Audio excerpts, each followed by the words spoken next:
अक्कलकोट येथील Shri Swami Samarth multispeciality hospital संदर्भात दाखल झालेल्या तक्रारीनंतर नगरपालिकेने संबंधित रुग्णालयाचा वापर परवाना रद्द केल्याची माहिती समोर आली आहे। मुख्याधिकारी रमाकांत डोके यांनी घटनास्थळी पाहणी करून कागदपत्रांची तपासणी केल्यानंतर ही कारवाई करण्यात आली असून या निर्णयामुळे शहरात खळबळ उडाली आहे। तक्रारदार सिकंदर चाऊस यांनी नगरपालिकेकडे लेखी तक्रार दाखल करत हॉस्पिटलचे बांधकाम विनापरवाना असल्याचा तसेच शेजारील पेट्रोल पंपाची इंधन साठवण टाकी हॉस्पिटलच्या हद्दीत असल्याचा गंभीर आरोप केला होता। इंधन गळती किंवा दुर्घटना झाल्यास रुग्ण व नागरिकांच्या जीवितास धोका निर्माण होऊ शकतो अशी शक्यता त्यांनी व्यक्त केली होती।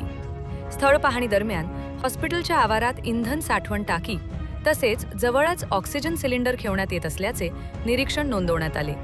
मंजूर नकाशात अशा प्रकारच्या टाकीचा उल्लेख नसल्याचे प्राथमिक तपासात समोर आले।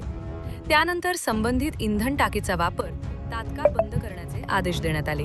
रुग्ण व त्यांच्या नातेवाईकांच्या सुरक्षेच्या दृष्टीनेच मी नगरपालिकेकडे लेखी तक्रार दिली होती। मुख्याधिकाऱ्यांनी कारवाई केली, मात्र प्रत्यक्ष अंमलबजावणी होत नसल्याने पुन्हा सीईओंची भेट घेतली। आवश्यक असल्यास वरिष्ठ कार्यालयातही तक्रार दाखल करणार आहे, असे तक्रारदार सिकंदर चाऊस यांनी सांगितले।